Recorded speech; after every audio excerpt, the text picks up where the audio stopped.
बकुळ आली तेव्हा सदाशिव बोचक्यातल्या लाल पिवळ्या शिटाची घडी करत होता. पाठमोरा बसला होता आणि पाठीमागं फाटक्या चटईवर इस्पिकांची पानं ऐस पैस पसरली होती. एक लांबलचक कुत्रा भुंकला, त्वेषानं भुंकला. तशी बकुळ बावरून मागे सरकली. तिने कोपऱ्यात पाहिलंच नव्हतं. ओठावर आडवं बोट धरून ती नुसती थरथरायला लागली. सदाशिवनी मागे बघितलं आणि तो ओरडला, खुन्या. सदूच्या खुन्या या हाकेनं तर बकुळ पुरती हादरली. तिला वाटलं जीव घेऊन पळावं इथनं. सदू मोठ्यांदा खो खो करून हसला आणि पुन्हा खालच्या आवाजात ओरडला, खुन्या. पण ते जनावर पुढचे पंजे जमिनीत खुपसून खुनशी पवित्रा घेऊन होतं. खुन्या, तंगडी तोडून टाके ना. सदू उठला तसं ते लांब शिकारी कुत्र जबड्यातच भुंकून शेपटी हलवत मागे सरलं. गळ्यातली साखळी सैल पडली. ते जनावर कान पाडून बसलं. बकुळची भीती आता ओसरली होती, तरीही त्या कोपऱ्यात पाहावंसं बकुळला वाटेना. त्या तांगड्या पोलादी वाटत होत्या तिला. कुठून पैदा केलंस? बकुळ पदराच्या टोकानं गळ्याचा घाम पुशीत म्हणाली, हां, केलं पैदा. कचाकच 25 रुपये मोजले मी त्यासाठी. अस्सल जात आहे त्याची. ऑफिसरचा भेजा आहे लेकाचा. केव्हा तडके येईल सांगता येत नाही. सदाशिवनं बोचक्याची दोरी अस्सल या शब्दावर जोर देत करकचून आवळली. बकुळ त्यामुळे शरमल्यासारखी झाली. काळ्याभोर डोळ्यांच्या पापण्या क्षणार्ध फडफडून गेल्या. काहीच न बोलता ती चटईवरची इस्पिकाची पानं गोळा करायला लागली. केलडी घेऊन येतात वानर मारे, त्यांच्याकडे होता हा. घेतला, नाव ठेवून दिलं खुन्या.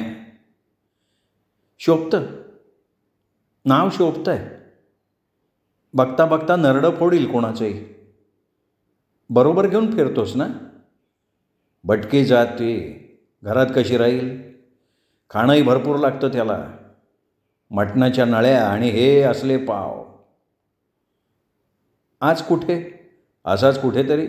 खूप गावं आहेत.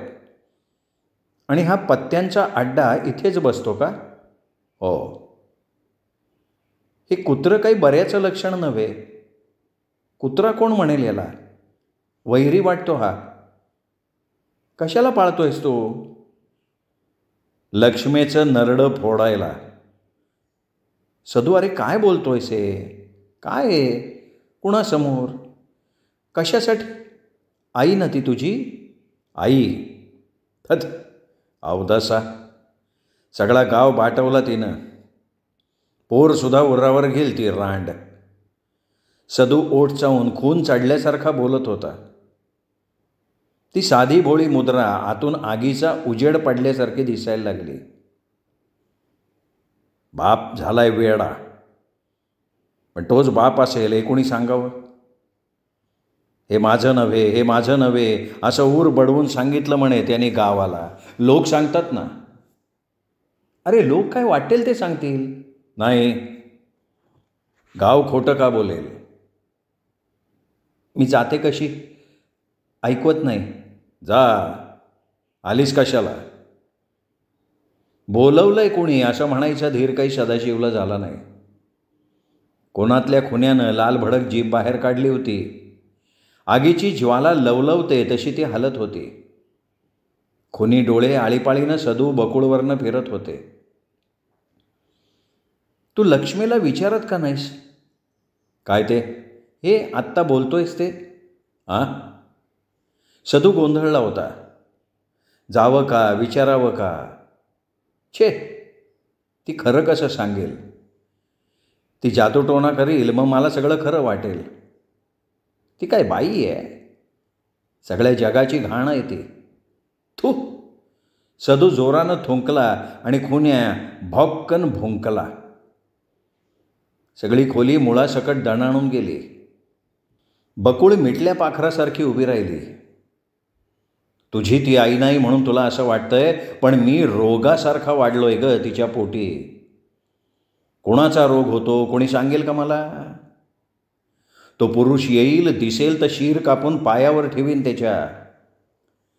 सदू जिवाण्यासारखा मनातनं वळवळत होता. त्याला सगळं असह्य होत होतं. मी जुगार खेळेन, दारू घेईन, बाई ठेवीन, कुत्र्याला दररोज एक कोंबडी कापून घालीन. सदू एकेका शब्दावर जोर देत होता. नाही नाही, काही करायला मिळणार नाही. ती सदाशिवच्या जवळ गेली. सदाशिव उठला आणि कुत्र्यापाशी जाऊन उभा राहिला. सगळं कळतंय मला. छळ, असा छळ, पण मी इथे येतच राहीन, जन्मभर येत राहीन. देह त्या मसणात जाळ आणि मग इथे ये. जळून गेलाय, आता काय त्याचं? वाढले कोणाकडे, मी मुलगी कोणाची? मग मात्र बांध फुटला. पदरानं तोंड झाकून ती मुसमुसून रडायला लागली, हात पळाली. उगाच बोललो रे, उगाच बोललो. सदाशिव खुन्याची मान कुरवळत होता. कुत्र्याचं शेपूट लटलट हालत होतं, पण त्यात कारकुनी इमान नव्हतं, ऑफिसरचा रुबाब होता. हे काय? आतल्या दारावरून एक निळसर हिरवट अर्धा भरलेला दारूचा शिसा घेऊन बकुळ विचारत होती. तिच्या हातातला शिसा खेचून घेऊन सदाशिव दूर उभा राहिला. म्हणजे आस्ते आस्ते पावलं पुढे पडतायत तर. कसलं हे वेड घेतलंयस? बकुळच्या शब्दाशब्दातनं एक नापसंती, तिरस्कार, कळकळ व्यक्त होत होती. पितोस ना? पी बापडा, पी, भरपूर पी, मजा कर. केवढा हा देह, चाळण कर त्याची. तुझंच तर आहे सगळं, एकट्याचं. हो, एकटाच आहे मी, अगदी एकटा, एका आईचा. पण सदू, नको रे असं बोलूस. तू शुद्ध आहेस, अगदी शुद्ध आहेस. लक्ष्मी कशीही असली तरी त्यावेळी बकुळ ते कुणाला माहिती आहे? तिलाच माहिती असणार ना. मग विचार, तिच्या पाया पड, विचार, म्हणावं सांग खरं काय ते. खुळी आहेस तू. अगं या गोष्टी कोणी सांगेल? लक्ष्मी सांगेल. सगळे मला सांगायचे तुझी आई तीर्थयात्रेला गेली आहे, पण लक्ष्मी म्हणाली की तू जाईची लेक आहेस. तू कोणाची लेक आहेस हे तिला सांगता आलं म्हणून काय ती हे सुद्धा खरं सांगेल? सदाशिव अपराध्यासारखा खाली बघत होता. दृष्टी भुईत खिळवून उभा होता. डोळ्यातली शरम त्याला खाली पाहत पाहत वाळवायची होती. खुन्या मात्र जी बाहेर काढून सावजाची चाहूल घेतल्यासारखा पाहत होता. सदू, अरे शांत हो ना. मी शांतच आहे. काय करणार मी डोकं फिरवून? त्या दिगंबरचं डोकं फिरलं म्हणून माझं कसं फिरेल? बरं झालं असतं, फार फार बरं झालं असतं. खुन्या, सदाशिव बोंब मारल्यासारखा ओरडला. खुन्या शंख फुंकल्यासारखा जबडा पसरून भुंकला. बकुळीच्या अंगावरनं उष्ण झळा गेल्या. ती पाचोळ्यासारखी हलकी होऊन उभी राहिली. जायला हवं, ऊनं वाढतोयत. सदाशिवनं खुन्याची साखळी सोडली. खुन्या उड्या मारत बाहेर गेला. आज नाही गेलास तर? न जाऊन भागणार नाही. मला थोडे पैसे हवेत. पैसे तुला हवे? सदाशिव जरा मागं सरला. त्याला बकुलचं ते बोलणं खरं वाटेना. त्यांनी सदऱ्याच्या खिशातनं 10-10च्या 5 नोटा काढून हातात धरल्या, उंच करून फडकावल्या. घे, हवे तेवढे घे. बकुळनं एखादं फूल खुडतात तेवढ्या हलक्यानं 1 10ची नोट घेतली. बास, पुरे. तिने ती नीट उरापाशी घडी करून ठेवली आणि वरून पदर लपेटून घेतला. पैसे का हवे झाले? कशाला विचारतोयस? तमाखूचे द्यायला हवेत आणि तू कासाराचे. विड्या कोण वळतं? वामन? नव्हे, मी. ती आणखी काही न सांगता निघून जाण्यासाठी दारावर आली. बाहेर खुन्या बसला होता. अगं जा, काही नाही करणार तो, जा तू. नको, तू पुढे हो. सदाशिवनं खुन्याला चुचकारून बोलवलं, पण तो यायला तयार नव्हता. तो पुढे पळायला लागला. सदू, हा कुत्रा कसला रे? कुत्र्यासारखा दिसतोय फक्त. लक्ष्मी कशी? बाईसारखी दिसते, पण त्यांनी कचकन पाठीवर ओझं टाकलं. थोडासा वाकल्यासारखा झाला. दार बंद करून कुलूप करून त्यांनी चावी खिशात टाकली आणि उंच आवाजात ओरडला, कापड. लक्ष्मी, काय आहे? लक्ष्मी करवदल्यासारखी बोलली आणि चाबूक बसल्यासारखा वामन मागे फिरला. सोप्याच्या टोकाशी बसला. काडीनं दात पोखरू लागला. रस्त्यावरून 10-12 बैलगाड्या जात होत्या.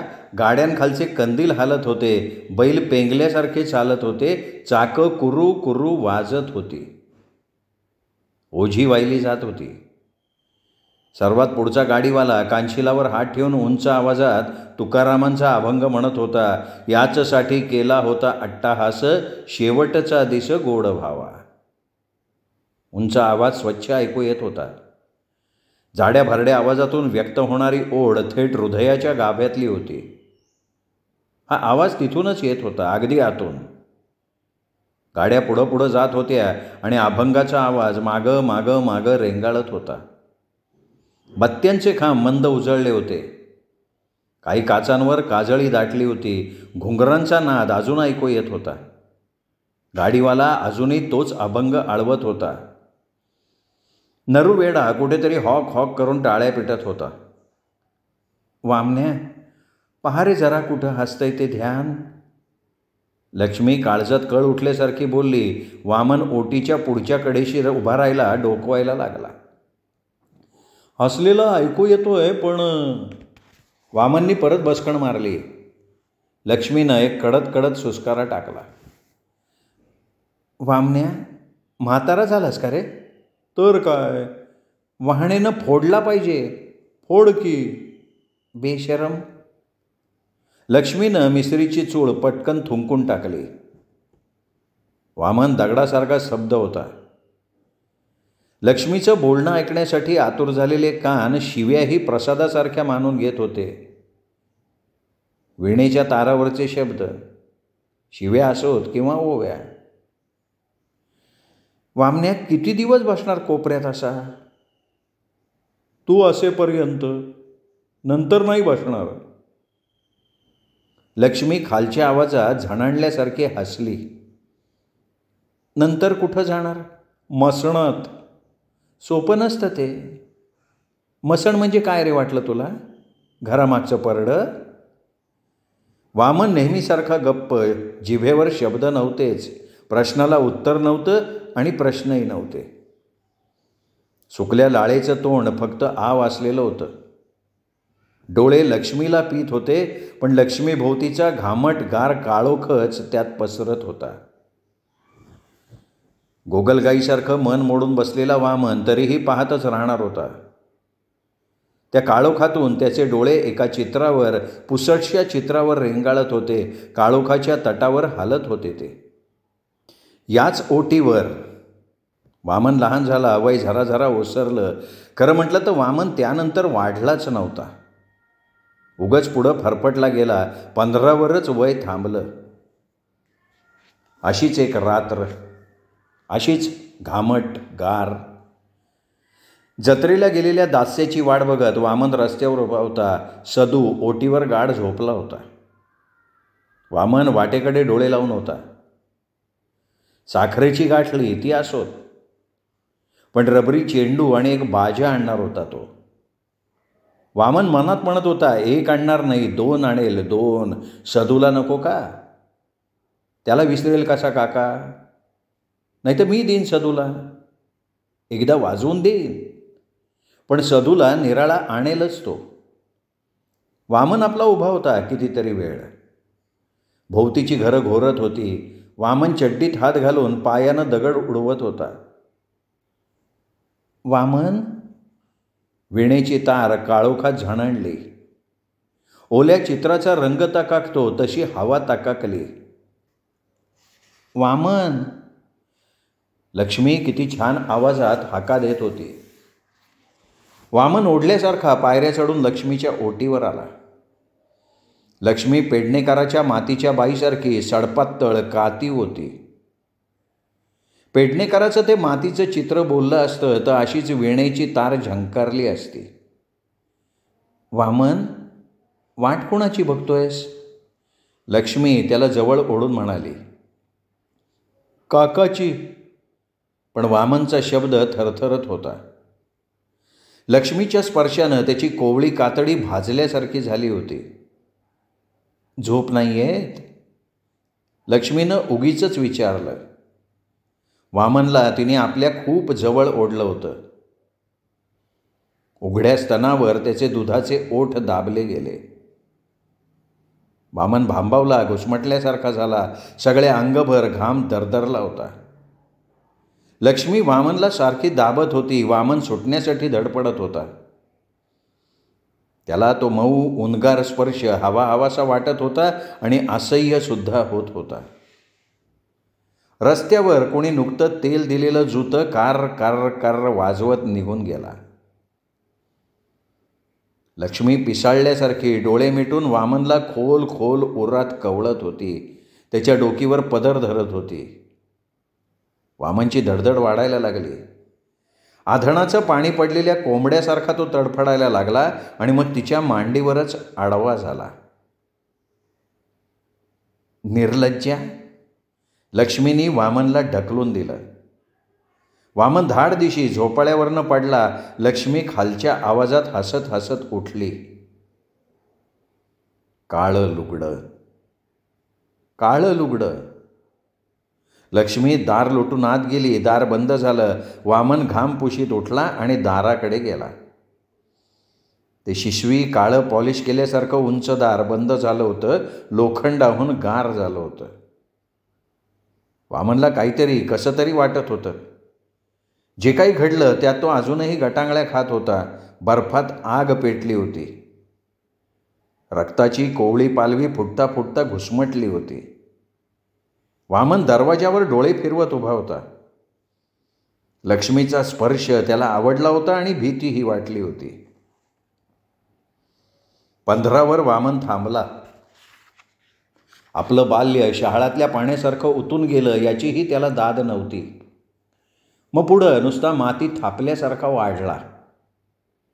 त्या मातीतल्या डोळ्यांच्या काचेहून गार गोट्या अजून तेच चित्र साठवून राहिल्या होत्या. लक्ष्मीचं घर हेच आपलं घर, पण लक्ष्मी आपली कोण याचा अजूनही त्याला पत्ता नव्हता. नात्यानं ती त्याची भावजाई लागायची, पण ते दुसरं नातं कोणतं हे ठरवणं त्याला केवळ अशक्य होतं. त्या दिवसापासनं लक्ष्मीचं घर ही त्याची लपून बसायची जागा झाली. वामन. कितीतरी वेळानं लक्ष्मीनं हाक मारली. वामनचे डोळे अजून त्या शिसवी बंद दारावर लागले होते. 15 नंतरचं वय पावसात भिजलेल्या कांबळ्याच्या खोळीसारखं त्यांनी खुंटीवर टांगून ठेवलं होतं. ते ठिबकत होतं. जवळ येतोस? ये रे माझ्या राजा. लक्ष्मी कहाणीतल्या राणीसारखं बोलली. वामन पुढे सरकला, जवळ गेला, खूप जवळ गेला. लक्ष्मीच्या मांडीला मांडी लावून बसला. बकुळनं पैसे घेतले? लक्ष्मीनं भलतंच विचारलं होतं, पण म्हणून काय झालं? तिचा एकही शब्द फुकटचा नसतो. तिचा कसलाही शब्द त्यांनी एक एक निश्वास देऊन ऐकला असता. ती केवळ बोलत राहावी आणि आपण ऐकत राहावं. तिने एकदा तरी मध्येच आपल्याला पदराखाली धरावं, केवळ पदराखाली धरावं. अरे बोल की मेल्या. पैसे दिलेस? हो, पण घेतले नाहीत तिने. काय म्हणाली? नोटा फाडीन म्हणाली. विड्या बांधते ती. कोण? ती. इतका कसला मान? लांडे मान हे. खाणार काय? विड्या बांधून कडकी लागेल त्या पोरीला. कशाला म्हणून छळताय सगळेच मला? वामनच्या कानावर लक्ष्मीचं स्वगत ऐकू येत होतं. त्यातला अर्थ गाळासारखा फेकून फक्त नाद टिपत होता तो. त्या नादाला त्या पदराखालचा वास होता, घमघमाट होता, आकार होता. वामननं मांडीवर हात टाकला. लक्ष्मी काही पुटपुटत होती. लक्ष्मी, लक्ष्मी एकदाच, फक्त फक्त एकदाच. काय रे बाळा, काय ते? हे हे हे वामन नाकातून शेंबूड पिळून टाकतात तसं बोलला. त्यानं पदराच्या टोकाला हात लावला होता. निर्लज्ज, चल उठ, वाहण्यानी फोडला पाहिजे.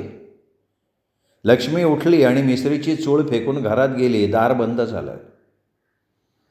पेडणेकराच्या मातीच्या चित्रातनं उठलेली लक्ष्मी अंगानं किती पोक्त दिसत होती. वामनचे डोळे एकटक लागले होते. लक्ष्मी आत गेली. तिने दार बंद केलं, पण त्याचे डोळे तिला झाकायचे नव्हते. ते तसेच तिच्या घरादारातनं रेंगाळणार होते, झोपाळ्यावरून, काळोखातून. शेवटी दारावरून ती एकटक दृष्टी फिरली. पिंजऱ्यातला हा कितवा राघू होता कोण जाणे. पिंजरा एकच होता. लक्ष्मी सांगायची ती गोष्ट वामन आठवत होता. गोडकर आला, जाई आली, काळं मांजर आलं. तसाच एक दिवस डोईवर भला मोठा फेटा बांधून एक सनईवाला वाजंत्री आला.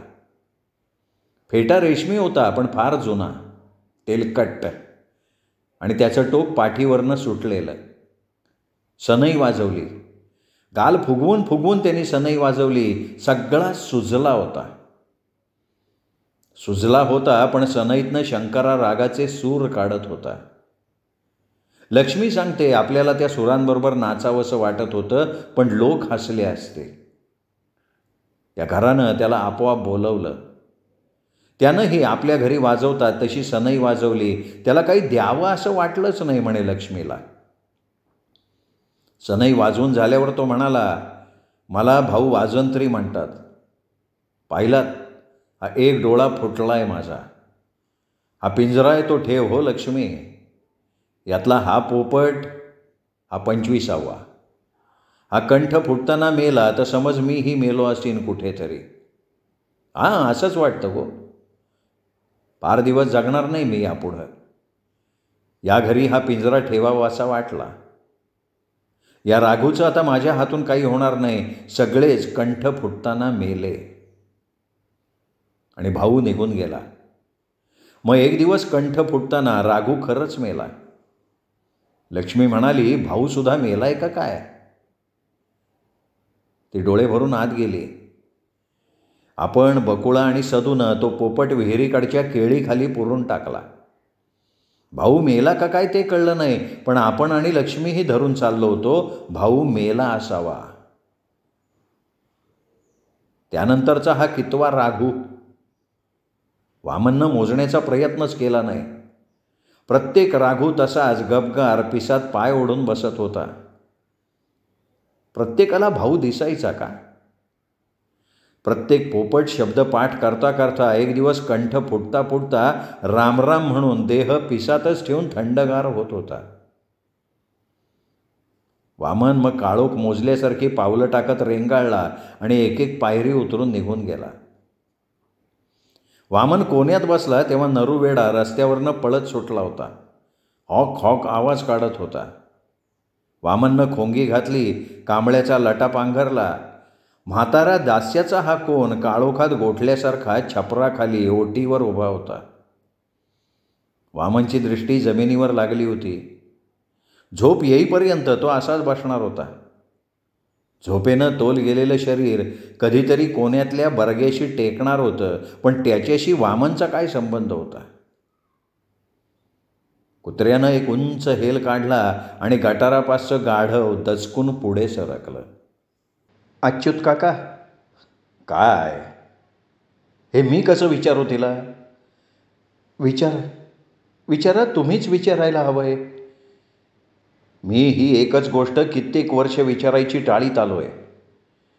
अच्युतचा लाकडी पाय बघत बकुळ उभी होती आणि अच्युत खाटेवर बसून गुडगुडी उचलत होता. निखारे आणू? नको, हल्ली ओढाविशी वाटत नाही गुडगुडी. अच्युत काका, मग सदूचा विचार करणारं कोणीच नाही का? ज्याचा त्यांनी करावा ना. मी पाय मोडून बसल्यापासून माझाच विचार करतोय रांडेचा. अच्युतच्या खडकाळ काळ्या मुद्रेवरच्या फिक्या पांढऱ्या भुवया ताणल्यासारख्या झाल्या. पण काका, आमचाही थोडा विचार करा. करीन, पण हे विचारणार नाही. मी या बाबतीत एकच सांगेन, लक्ष्मीनं त्यावेळी पाप केलं नव्हतं. दिगंबरला तिचा देखणेपणा रांडेचा नडला. फाटकन डोकं फिरवून घेतला. असतात तरी कुठे ते मस काय माहिती, मी बसलो हे श्रीहरी म्हणत. अच्युत तोंड फिरवू लागला. त्याला पेटीवरचा कानावर हात ठेवून बसलेला तो म्हातारा आठवला. अच्युतनी मग कानावर हात ठेवले म्हणजे आपोआप गेले ते कानावर.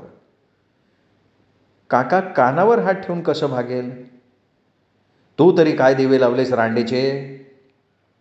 मी दिवे लावले? मी तर जायचीच लेक आहे. अच्युतला चमत्कार वाटला. ही पोर काय सांगतीये हे म्हणून तो पुन्हा सारखा होऊन बसला. आश्चर्य कसलं वाटलं. तुला हे कोणी सांगितलं? म्हणजे लक्ष्मीन सांगितला? हो. अच्युतच्या खडकाळ मुद्रेवर भकासपणा भरला. कोणीतरी जीवावर वाळून टाकून गेलंय असं वाटलं त्याला. लाकडी पाय जास्त जड वाटला. खोटं आहे? नाही. अच्युत अडखळत होता, पण मग त्याने लक्ष्मी सांगते ते खोटं नव्हे हाच पर्याय पसंत केला. कारण बकुळ इवलसचं तोंड करून उभी होती. तिला आई मिळाली होती आणि अच्युतनं नाही म्हटलं नसतं, खोटं आहे असं सांगून संतापला असता तर बकुळ उभी उभी कोसळली असती. बकुळ, मी लक्ष्मीस विचारतो, सगळं काही विचारतो. सदूबद्दल निर्धास्त राहा, जा, मी येईन नंतर. लक्ष्मीला रांडेचा विचारतोच सगळा. तो परत परत आवाज टाकून तेच तेच पुटपुटत होता. बकुळ निघून गेली. अच्युत काखेखाली कुबड्या घालून पाय ओढत लक्ष्मीकडे आला तर लक्ष्मी शिवलीलेचा 11वा अध्याय वाचत होती. पलंगावर बसूनच ईश्वराचं नाव घेत होती. लक्ष्मी. कुबडीनं दार ढकलून अच्युत आत आला. अच्युतची मुद्रा नेहमीपेक्षा वेगळी वाटली लक्ष्मीला. तिला वाटलं आता आपला काळा लाकडी पाय आपल्या डोकीवर ठेवेल. ती शिवलीला बाजूला ठेवून उभी राहिली. शिवलीला वाचतेस? हो. कशाला ती? मसणात घाल जा. लक्ष्मीला कळे ना हा असा संतापतोय का. जवळजवळ 5 वर्षांनी तो घरात आला होता आणि फक्त संतापत होता. का? काय केलं मी? काय केलंस? अच्युतनं दार परत कोबडी लांबून ढकललं. बाहेर डोकावून बघितलं. तो लक्ष्मीच्या जवळ गेला. लक्ष्मी, काय केलास? पुन्हा तेच. लक्ष्मी बावरून बघत होती. तिला समजत नव्हतं काय घडतंय ते. एकाएकी वणव्याची आग खोलीत घुसावी तसा अच्युताला आणि पिसाळून बघायला लागलाय. लक्ष्मी, काय केलंस ते विचार तुझ्या मनास. काय विचारू? विचार. अच्युत मामंजी, का संतापताय? संतापतो रांडेचा मी. पाप करता तुम्ही. खबरदार. भडकून उठावी तशी लक्ष्मी लाल झाली तेव्हा अच्युत नरमला. लाकडी पायओढी टेबलावर बसला. लक्ष्मी तशीच उभी होती. लक्ष्मी, चिडायचा नव्हतो मी, पण जळफळाट झाला. पोराला काय सांगशील?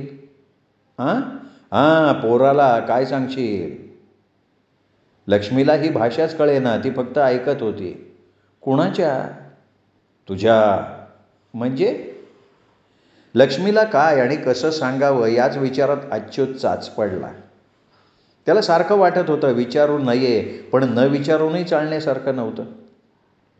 उद्या काय कमी अधिक झालं तर सगळ्याचं खापर आपल्या डोक्यावर फुटेल. म्हणतील म्हाताऱ्याला मिळाली ती शिक्षा बरोबर होती. दोन्ही पाय तुटायला हवे होते, एक तुटला ही मेहरबानी. लक्ष्मी, आधी माफी मागतो. कसली? पुढे जे विचारणार त्याची. काही नको मागायला. खूप जणांनी नको नको ते विचारलंय. सगळ्यांना माफी करायला गेले तर उभा जन्म उरायचा नाही. विचारा. तुम्ही गैर विचारणार नाही याची अजूनही खात्री आहे मला. सदू तुझ्या पोटचा हे काय तुम्हाला ठाऊक नाही? पण अच्युतनं तोंड फिरवलं. त्याला वाटत होतं लाकडी पायात आग पेटतीये. काय? पण काय? लक्ष्मी, तो त्याचा बाप दिग्याच का? अच्युतच्या मनानं शेवटी कडेलोटावरनं उडी घेतली. तो नुसता थकून गेला होता, धापा टाकत होता. मामंजी, हे मी कशाला सांगू? तुम्हाला केवढी शरम वाटली बघा हे विचारायला. मी अगदी निर्दोष आहे, धुतल्या तांदळासारखी. खरं वाटेल का? लक्ष्मी अच्युतच्या खूप जवळ गेली होती. त्याच्या कुबडीवर हात ठेवून, मामंजी, मी खरंच शुद्ध आहे. सदू त्यांचा आहे. अच्युतनं मान वर केली. डोळ्यातनं अश्रुधारा लागल्या होत्या. लक्ष्मी पदरानं त्या टिपत होती, जखम टिपावी तशा. खडकाळ शेतावर अखेर पाऊस पडला होता. पण त्याला कसं पटवशील हे? म्हणजे त्याला हे पटणार नाही. सगळा गाव सांगतोय त्याला की तू दिग्याचा नाही आहेस म्हणून, आणि पोरानं तेच डोक्यात घेतलंय. लक्ष्मी पलंगावर बसली. अखेरचं एक फळकूट तिच्या पायाखालून कोणी ओढून घेतलं होतं आणि तिला याची कल्पनाही नव्हती. ती फक्त थांग नसलेल्या दरीत कोसळत होती. पाय भुईला लागतच नव्हते. बाजूच्या खोलीतनं जाईचं कणणं ऐकू येत होतं. अच्युत कान देऊन ऐकत होता. त्याला बकुळच्या प्रश्नाची आठवण होत होती. लक्ष्मी, बकुळला का खोटं सांगितलंस? काय ते? जाई तुझी आईशी म्हणून. सदूसाठी, निव्वळ सदूसाठी. सदूवरती डोळा घालायची. मला वाटलं सदूच्या मागे कुळाचार आहे, तो अस्सल बीजाचा आहे. ही सापडलेली पोर कसं जमायचं? वामन नव्हे अस्सल? वामन? लक्ष्मी त्याही मनस्थितीत हसली. अच्युतला काय बोलावं कळेना. बकुळचं वामनशी लग्न करून देणारी लक्ष्मी त्याला दुसरीच कोणी वाटली. अशी आजारी हसणारी, आतल्या गाठीची. वामन म्हणजे ते काळं लुगडं. नुसतं लुगडू उचलू गेलेला दास्या लक्ष्मीला याही वेळी दिसायला लागला. दास्याला अशाच एखाद्या नुसत्या बाईनं सोडून ठेवलेल्या लुगड्यापासनं वामन झाला असावा असं चित्र दिसायला लागलं. ती परत एकदा क्षीण हसली, शून्यपणे. मग विचार करायला लागली. अच्युत टेबलावरून कुबड्यांवर भार टाकून उठला. त्याला अजूनही लक्ष्मीकडे सारखं बघत बसणं जमत नव्हतं. लाकडी पायाला लाल पालवीचे धुमारे फुटतील असं वाटलं त्याला. त्यांनी दृष्टी वळवली. कुबड्या अधिक गच्च पकडून तो म्हणाला, जातो ग लक्ष्मी. अच्युत आला तितक्याच रिकाम्या मनानं जात होता. कसलंच उत्तर त्याला नीट मिळालं नव्हतं. लक्ष्मीकडे पाहणं त्याला अजून झेपत नव्हतं. डोळ्यांवरच्या भिवया पांढऱ्या झाल्या तरी डोळे निवले नव्हते. जाईच्या खोलीतनं कणणं सुरूच होतं. लक्ष्मी पडली होती. अंगातनं घामाच्या धारा लागल्या होत्या. फार थोरला ताप येऊन गेला होता. एक काळी घागर अजूनही त्या प्रवाहात वाहत असेल. ते प्रेतही कुठं असेल का? वाळूत रुतलेलं. त्या प्रेताहून गारगार होऊन लक्ष्मी मनाच्या चिखलात रुतलेल्या पारंब्या गच्च धरून स्वतःशी पुटपुटत होती. सदूला काय सांगू? लक्ष्मी सारखी विचार करत होती. त्याला भेटून सांगावं, पण त्याला खरं वाटणार नाही. न का वाटे ना? सांगणं आपलं काम आहे. सांगायलाच हवं की सदू, तू माझा मुलगा आहेस, अगदी तुझ्या वडिलांपासनं झालेला. त्यानंतरही यातून काही पाप घडलेलं नाही. म्हणजे करायचं मनात असूनही या देहाला ते शिवू शकलं नाही. मी पापीही असेन, पण तुझी खरी आई आहे. आई आहे मी. विटंबना म्हणतात ना, ती हीच. न्यायाधीशानं दिलेली शिक्षा अशी सर्वनाश करून बसली आहे. यज्ञेश्वराय नमः. म्हातारे यज्ञेश्वर बाबा बाहेर भिक्षेसाठी उभे होते.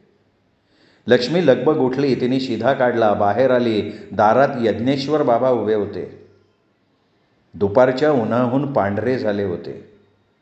दाढी पिकून स्वच्छ पांढरी झाली होती. अजून कुठे वाकले नव्हते. अग्नीची ज्वाळा समोर फडकत उभी होती. लक्ष्मीनं खालच्या मानेनं शिधा त्यांच्या भगव्या जोडीत ओतला. यज्ञेश्वर बाबांनी मुठभर तांदूळ काढले, सुपात टाकले, परतायला लागले. बाबा. लक्ष्मी दाराचा बरगा धरून असहाय्यपणे हाक देत होती. काय? बसा थोडे. नाही गो, अजून खूप घरं घ्यायची आहेत. थकलात? कुठं? बाबा, हां, सगळं दिसतंय गो, पण मला काही वाटत नाही कशाचं. यज्ञकुंड जागृत ठेवायचं इतकंच माझ्या घराण्याचं व्रत आहे. थुंका म्हणाव सूर्यावर, मला काय त्याचं. तो आडपडदा नसलेला खणखणीत आवाज तलवारीसारखा फिरवून गेले. खाड खाड खाड खाडावा वाजल्या. बाबा खूप म्हातारे झालेत. लक्ष्मी सूप घेऊन घरात गेली. त्यातले तांदूळ तिने कुंकवाला जडवले आणि डोळे मिटून नमस्कार केला.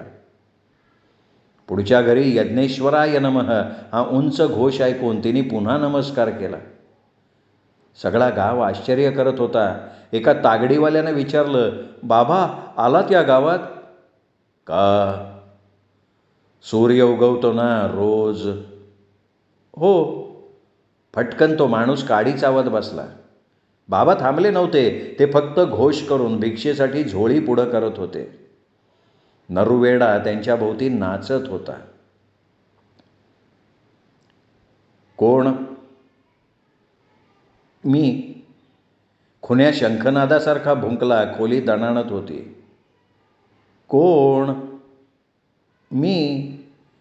खुन्या परत जबडा पसरून भुंकत बसला. खोली हल्ल्यासारखी होत होती, डचमळत होती. सदू उठला. त्याने बॅटरी घेऊन दार उघडलं. बॅटरीच्या प्रकाशाच्या झोतात त्याला दिसलं लक्ष्मी उभी आहे दारावर. तो मागं परतला. लक्ष्मी आत आली. दिवा लाव. हां, दिवा लाव. सदाशिवनं आगपेटी शोधली. कंदील लावला. कोपऱ्यातला कुत्रा पुढचे पंजे जमिनीत रोवून त्वेषानं भुंकत होता. सदाशिवला वाटलं शू करावं, पण त्याचे ओठ गच्च बसले होते. त्याने उठून दार बंद केलं. तो भिंतीकडे जाऊन उभा राहिला. बस ना गप बाबा, का भुंकतोयस? लक्ष्मी कपाळाला आठी घालून म्हणाली आणि काकोण जाणे खुन्या शेपूट हलवत पाय जवळ ओढून बसून राहिला. सदाशिव आश्चर्यानं खुन्याकडे बघत होता. खुन्या वर बघत नव्हता. तो पुढच्या तांगड्यावर लांब निमुळतं तोंड ठेवून गरिबासारखा बसून राहिला होता. सदाशिव मनातनं चिडला होता, पण त्याचंही तोंड कोणीतरी बांधून टाकलं होतं. बाहेर वारा घोंगावल्यासारखा वाहत होता. सदू, काय आहे? लक्ष्मी त्याच्या जवळ जात होती. सदू मागे मागे हटत होता. असं काय करतोय? झोपेत आहेस का? हो. मग जागा हो. पाणी लावू का डोळ्यांना? नको, तू जा इथनं. मी जाणारच आहे. पण तू जे काही म्हणतोयस ना तसं नाही. लक्ष्मी त्याच्या पाठीवर हात भोवडत होती. सदाशिव तिचा हात झटकून दूर जाऊन उभा राहिला. सुतकी माणसासारखा तोंड फिरवून उभा राहिला. सदू, काय चाललंय हे? मला सरळ काय ते सांग. पायावर कपाळ आदळू का तुझ्या? लक्ष्मी तळतळून बोलली. जखम फुटल्यासारखी वाचा होती तिची. तू जा. जा तू. सगळा गाव खोटं सांगतो आणि तू तेवढं खरं सांगतेस. केमळेकर, सदू वेडा आहेस तू. मी तशी नाही आहे रे. मग कशी? मी तुझी आई आहे. आहेस. आई आहेस म्हणून तर सदू कसलाही संशय येऊ देऊ नकोस. तू अगदी त्यांचाच आहेस. सदू खोल डोळ्यांनी पाहत होता. सदूला वाटलं होतं लागली जादूटोणा करायला. जादू करून खुन्याचं हिनं परसातलं आळू करून टाकलंय. आईचं नातं मला काय माहिती नाही? सदू, कसं पटवू तुला? कठीण आहे. खरंच कठीण आहे. केमळेकर सांगेल. त्याला का नाही आणलंस? आणखीन कोणी? सदू, लक्ष्मी टाहो फोडल्यासारखी ओरडली. तोंड पदरानं झाकून रडायला लागली. सदू, अरे कसं पटवू तुला माझ्या बाळा? लक्ष्मी सदूच्या पायापाशी बसली होती अश्रू ढाळत. सदू तिथून हल्ला. लांब जाऊन ओरडला, नाटक करू नको. इथून जा तू लक्ष्मी. सदू, नको रे. मला आई म्हण. आई. लक्ष्मीचा चोळामोळा होऊन गेला होता. खुन्या कोपऱ्यातनं मान वर उचलून रागीट डोळ्यांनी बघायला लागला. त्याला दिसत होतं काहीतरी हलतंय. आग जमिनी सपाट होऊन गेलीये. लोळतंय काहीतरी आग लागल्यासारखं. तो दचकून उभा राहिला. लक्ष्मी गडबडा लोळत होती. सदू कोपऱ्यात उभा होता. हसत, खुनशीपणानं हसत सदू उभा होता. लक्ष्मी मग नुसती रडत पडली. पदर जमिनीवर पसरला होता. खूप रडायचं होतं तिला, खूप. नाही, मला खरं वाटणार नाही, तू जा, मला बघवत नाही आहे, तू जा. जाते रे, जाते. जा लक्ष्मी. आई म्हण, लक्ष्मी जा. मी शुद्ध आहे, शुद्ध आहे मी, देवाकडे तरी नोंद असेल. सदू फक्त जमिनीवर थुंकला आणि लक्ष्मीनं हुंदका देत दार उघडलं. तिने बाहेर पाऊल टाकलं. जमिनीवर लक्ष्मीच्या गळ्यातली सरी पडली होती. सदू घाईघाईनं उठला. त्याने ती डाव्या हातानं उचलली आणि लक्ष्मी, ही घे तुझी सरी असं म्हणत बाहेर फेकली. दार धाडदिशी बंद केलं. लक्ष्मी निघून गेली, कशीबशी आदळत आपटत. सदूनं खुन्याकडे धाव घेतली. काय रे बायले, तुला ठारच करतो कुत्र्या. सदूनं लोखंडी सळी घेतली, कुत्र्यावर उगारली. खुन्या जीवाच्या आकांतानं भुकला तेव्हा सदूची सळी मागच्या मागं पडली. सदू भेदरला. खुन्याच्या डोळ्यात चढलेला खून बघून त्याचं काळीज चिरल्यासारखं झालं. ते जनावर डोळे रोखून बघत होतं. त्यातनं विष गरगरत होतं. माणसाच्या डोळ्यातला विचित्र वेडेपणा खुन्याच्या डोळ्यात उतरला होता. डबा धरल्यासारखा मग तो कुत्रा बसून राहिला, एखाद्या ऑफिसरसारखा. साखळी सैल पडली होती. सदू अंथरूण घेऊन आतल्या खोलीत गेला. त्याला खुन्याची भीती वाटली. अंथरुणावर पडल्या पडल्या तो खुशीत हसत होता. लक्ष्मी गडाबडा लोळली होती. वा वा वा म्हणत होता. खुन्या उद्यापर्यंत शांत होईल, त्याला आपण उगाच डिवचलं. मग सदूनं आतलं दार लावून टाकलं. बाहेरच्या खोलीत खुन्या जागत्या पेटत्या नजरेनं पहारा देत बसला होता आणि खोलीभर दाट काळोख भरला होता. खुन्या हासूड घालत होता. त्याची जीभ सारखी लप लप लप लप हालत होती. श्रोते हो, चिंत्रेम खानोलकर लिखित रात्र काळी घागर काळी ही कादंबरी तुम्ही ऐकताय दीपक रेगे कथाकथन चॅनलवर. आजचा भाग इथेच संपला. पुढचा भाग ऐकण्यासाठी उद्या भेटूयात. तोपर्यंत नमस्कार.